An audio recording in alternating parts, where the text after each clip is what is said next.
again. We're back for another hour of music and fun and story or two. And as I say every evening, the song that I'm playing now is called Won't You Come Over to My House? It's a very old song, early 1900s. And Claudette and I are so happy to have you in our home.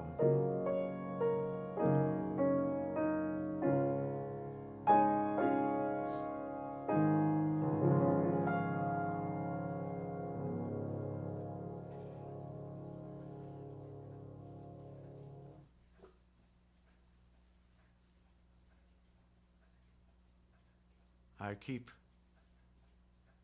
politics and current events and stuff like that out of these programs to a very great extent. But in the last couple of days I've been thinking of the tragedy that seems to be going on here now and other things that I've lived through and my parents and family have just lived through, all of us have lived through who are of a certain age. And I'm going to play the score from Camelot. It was a score that was, I don't think Lerner and Lowe had John Kennedy in mind when they wrote the score, but Camelot was the sort of theme of the Kennedy administration. And unfortunately, the show started off with all the optimism in the world and ended up tragically, as did the Kennedy years. But it's a great score, wonderful music, beautiful lyrics, and we'll see what I can do with it. I think I did it once before when I first started these shows, but it'll be different.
no one who was alive on November 22nd, 1963, and old enough to be aware of things will always know where they were when they found out about the dreadful assassination of the president.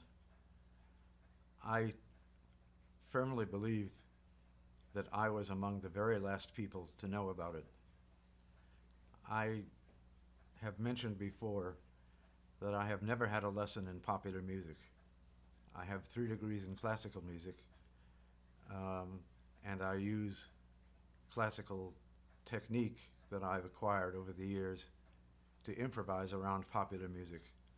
But the only people who ever taught me anything about how to play it was one of my aunts and her husband. And she played by ear in a sort of Aunt Min style that was all her own, and it was based very much on the 1920s ragtime stuff.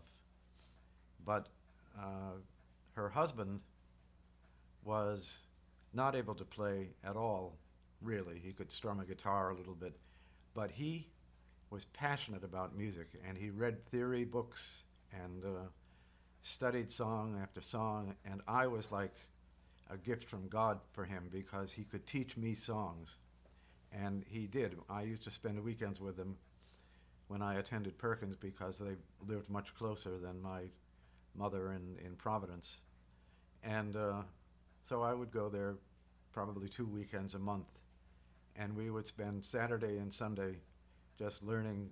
Well, I learned dozens. I have no idea how many songs.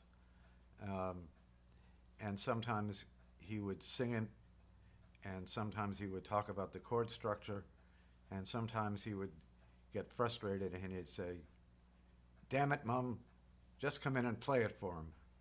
So between the two of them, I learned a whole lot of songs from the time I was 8 or 9 till through high school, really. And after I graduated from high school, they had a big house which they sold and moved to Cape Cod, where they had a summer house, which someday I'll tell you about, but it was just like a fairy tale to me. But it was not winterized, so they couldn't stay in it. So they had a small house just up the road from it. And on November 22nd, I went to visit them in the morning.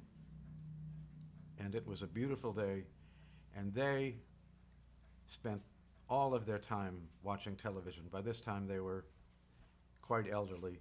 My uncle had had a stroke or two. And because I was there, the television never went on. The windows were wide open, and we played and sang all afternoon.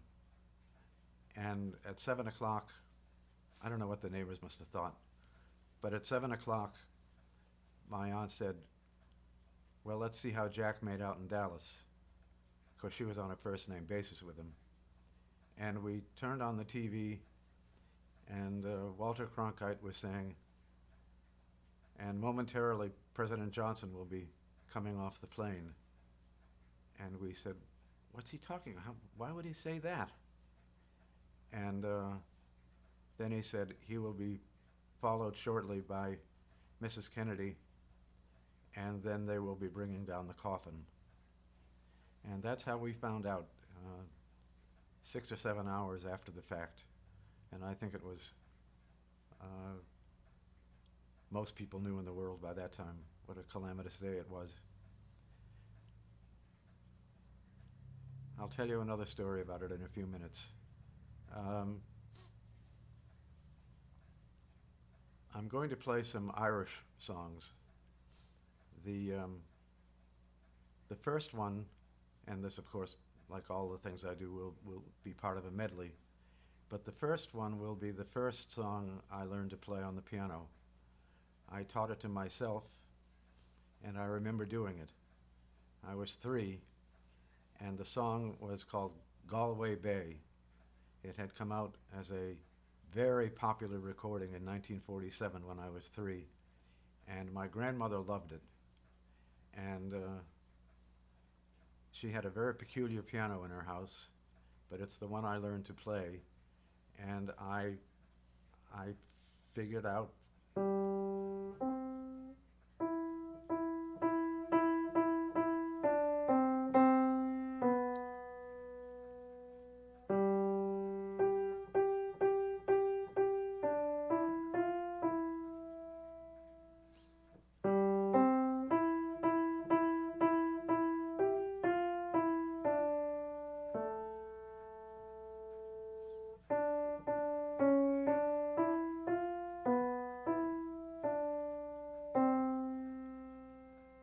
you would have thought I'd given my grandmother $1 million.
I want to tell a little story about my grandmother's piano, when I first learned to play.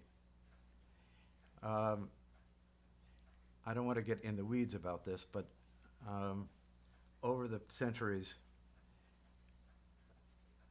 there have been agreements about pitch.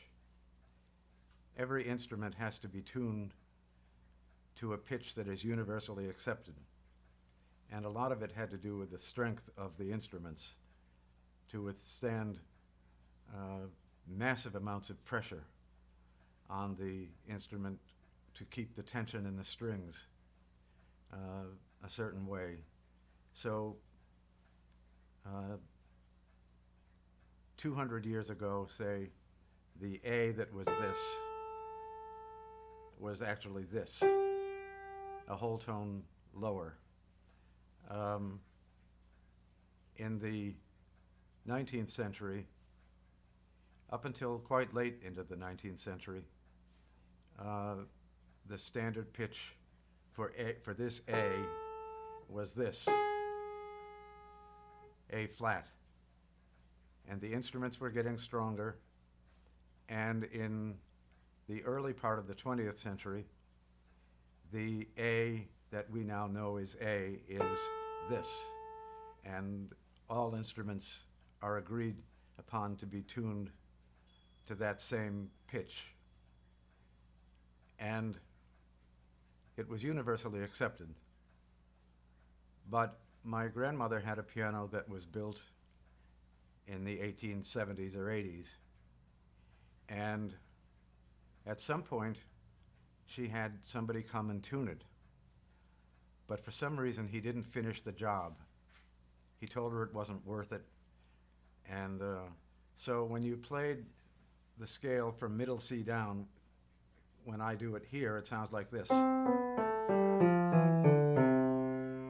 But when you did it on my grandmother's piano, it was. And from that point on, the whole piano was tuned to the mid-19th century pitch, and the upper half of the piano, or 2/3 of the piano, was tuned to the 20th century pitch.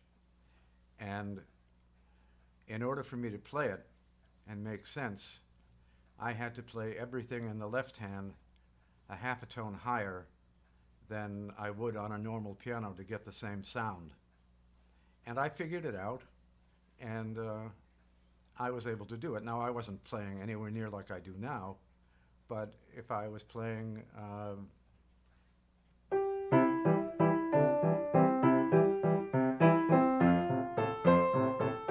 so if I played, I'd have to play.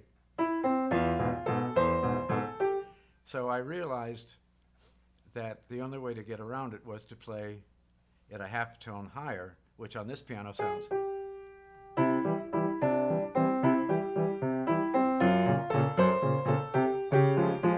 Anyway, I figured it out, and it turned out, I think, to be one of the best things that ever happened to me, because in music, I'm talking about, because I had to learn to play in two keys and to get around things.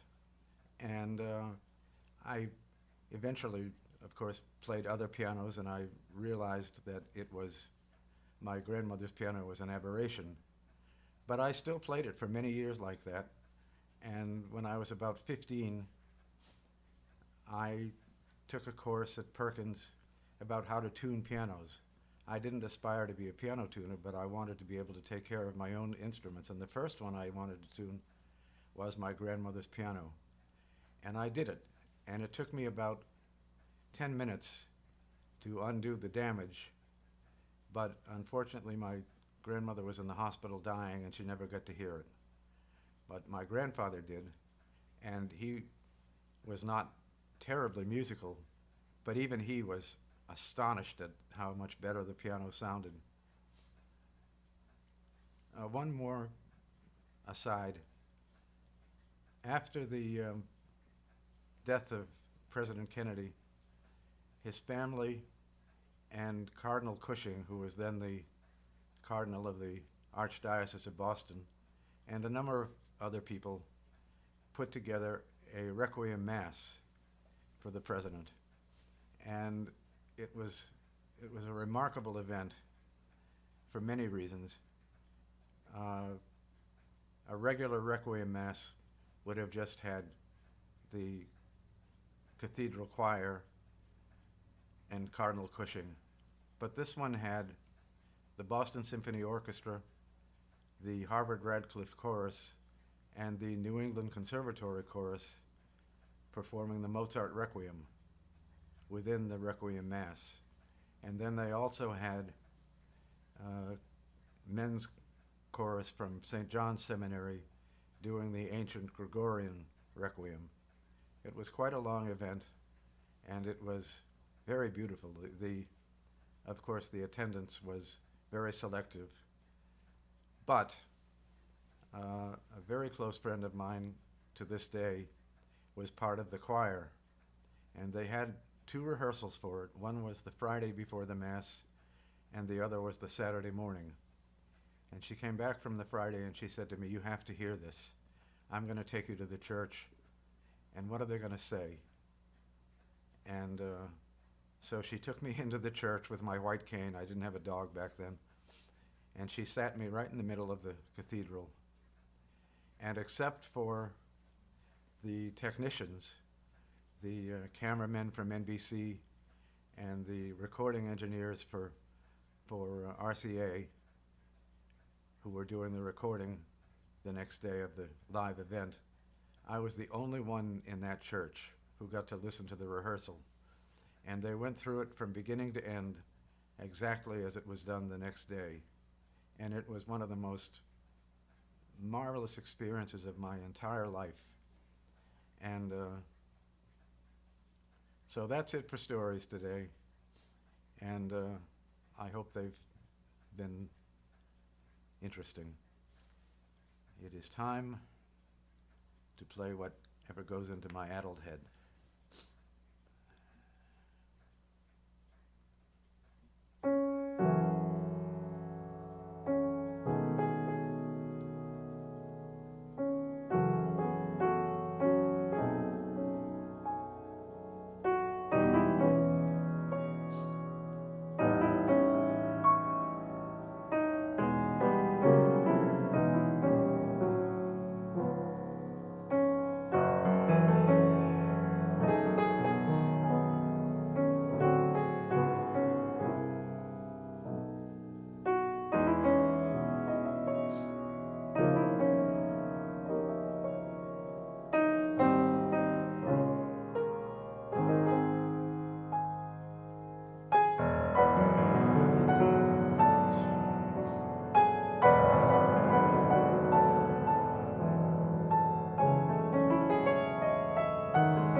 I had a blast. I hope you enjoyed it, and we'll see you tomorrow.